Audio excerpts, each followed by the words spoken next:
আমি এই মন্ডলীতে গেছিলাম, তার আগেই গেছিলাম, এবং আমার ইচ্ছে ছিল প্রভু আমি তোমার জন্য গান গাইবো।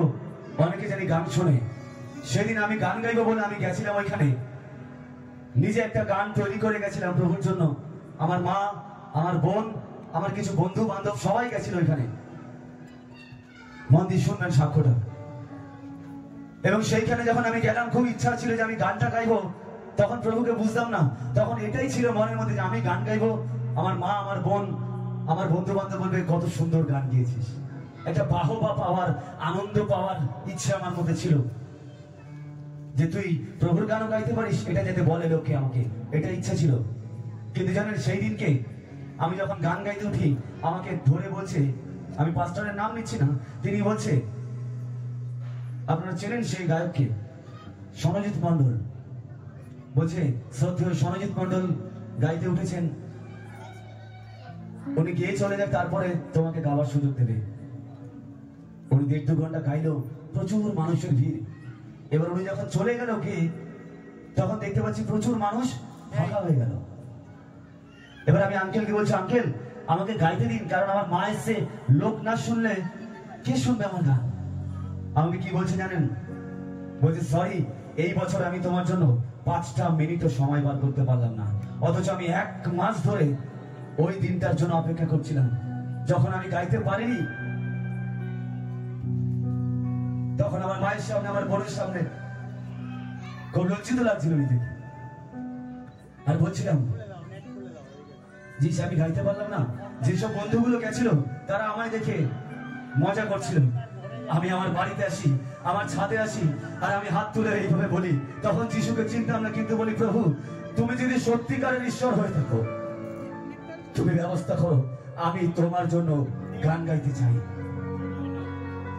তার 2 বছর পর, 1.5 বছর পর ঈশ্বর আমার জীবনে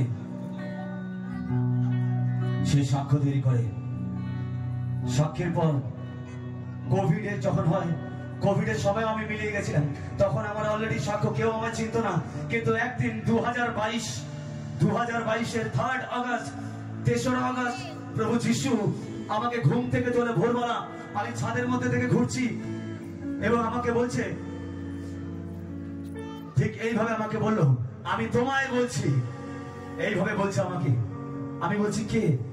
বলছে আমি তোমায় বলছি, তুমি তোমার সঙ্গে আমার সম্পর্ককে ঠিক করো, কারণ আমি তোমার দ্বারা অনেক মানুষকে উদ্ধার দিতে চলেছি। আমি প্রভুকে বলছি, প্রভু আমি অপরাধী, প্রভু পাপী। তখন উনি আমাকে বলছে, আমি আবারও বলছি, আমি তোমাকে দিয়ে আমার সেই কাজ করাবো যেখানে প্রচুর মানুষ উদ্ধার পাবে প্রভু যীশু খ্রিস্টের নামে। সেই দিন থেকে সেই পরম ধীরে ধীরে ধীরে ধীরে পরিবর্তন করেছে। এখনো পরিবর্তন হচ্ছে, পুরো পরিবর্তন হয়নি। আমি প্রতিদিন একটা লড়াইয়ের মধ্যে আছি, আর একটা জিনিস বুঝেছি, প্রতিদিন আমাকে মরতে হবে, তবেই খ্রিস্ট আমার মধ্যে পুনরুত্থিত হবে। হালেলুয়া। প্রতিদিন আমাকে ক্রুশে চড়তে হবে। যখন সবাই ঘুমিয়ে থাকে, এটা অহংকার নয়, যখন সবাই ঘুমিয়ে থাকে, প্রতিদিন আসে আমি হাঁটুতে এসে মরে, আর প্রভুকে বলি, প্রভু আমি ক্রুশে উঠছি, তুমি জীবিত হও আমার মধ্যে। আর এই যে এখন দেখতে পাচ্ছেন, এটা হলো প্রভুর পুনরুত্থান। আমি কাল রাতে ক্রুশে চড়ে এসেছি, তার আগের দিন ক্রুশে চড়ে এসেছি। এভরিডে রাতে বেলা আমি ক্রুশে চড়ি, আর প্রভুকে বলি, প্রভু আমার কষ্ট হচ্ছে, আমার যন্ত্রণা হচ্ছে, আমার ক্লান্তি লাগছে। প্রভু বলছে, আমি তোমায় বলেছি, আমি তোমার দ্বারা অনেক মানুষকে উদ্ধার দেবো, তোমাকে ক্রুশে চড়তেই হবে যেমন আমি চড়েছিলাম। হালেলুয়া। মণ্ডলী, আমি আপনাকে বলছি, প্রতিদিন আপনাকে ক্রুশে চড়তে হবে, কারণ আপনি আজ হয়তো এসেছেন সুস্থতা নেওয়ার জন্য। যিশু আপনার মধ্যে, আপনাকে দেখতে পাচ্ছেন না, যিশু দেখতে পাচ্ছেন আপনার মধ্যে আগামী দিনের আর একটা যিশু খ্রিস্টকে। হালেলুয়া। যিশু দেখতে পাচ্ছে আপনার মধ্যে, আপনি নয়, আর একটা মাসিহাকে দেখতে পাচ্ছেন। যিশু খ্রিস্ট আপনার মধ্যে দেখতে পাচ্ছেন, আমার আর একটা ছোট উদ্ধারকর্তা জন্ম নিচ্ছে, যে কিনা এই এরিয়ায়, এই সালিপাড়ায় সে উঠবে এবং অনেক মানুষকে যিশুর নামে উদ্ধার দেবে। হালেলুয়া। প্রভু বলছে, কে বলিদান দিতে পারে? আমরা কি দিতে পারবো সেই বলিদান? যদি না পারি, বলে দিন মুখের উপর, না পারবো না, আমি সংসার ত্যাগ করতে হবে না। প্রতিদিন মরতে হবে আপনাকে। কোথায় মরতে হবে? প্রিয় সিরিয়ালকে না বলতে হবে। যখন সে স্টার চলছে, যখন জি বাংলা সিরিয়াল হয়, তখন মুখের উপর না বলতে হবে। যখন প্রিয় খাবারটা আছে আপনার মুখের সামনে, আপনি উপবাস করছেন, আপনাকে মুখের সামনে না বলতে হবে। যখন সেই বন্ধু বান্ধবীরা বলবে চলো ঘুরে আসি, তখন আপনাকে মুখের সামনে বলতে হবে, না বলতে হবে। যখন আপনার আত্মীয় স্বজনরা বলবে চল একটু আনন্দ করে আসি, আপনাকে মুখের সামনে না বলতে হবে। এটাই হলো সেই ক্রুশ। আমারও কষ্ট হয় মন্ডলী, আপনারও হবে। কারোর ভালো লাগে না রাত্রেবেলা ঘুম নষ্ট করে প্রভুর জন্য বসে থেকে অপেক্ষা করা।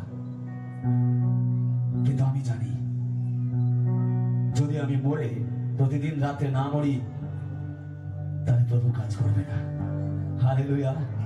মনে রাখবেন, একটা বীজ যখন পড়ে ভেঙে যায়, তার মধ্যে থেকেই সেই চারা গাছ উৎপন্ন হয়। তার মধ্যে থেকে আস্তে আস্তে আস্তে আস্তে একদিন বিরাট প্রকাণ্ড তৈরি হয়। তারপরে সেখান থেকে প্রচুর ফল জন্মায়, প্রচুর বীজ পড়ে, সেখান থেকে আরো আরো গাছ জন্ম নেয়। হালেলুয়া।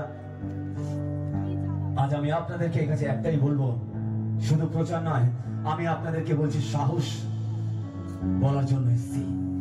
আপনি বুঝে নিন, বিশেষ করে এখানে মায়েরা অনেক আছে ছেলেদের থেকে। আমার আজকের প্রচার শুধু মায়েদের জন্য।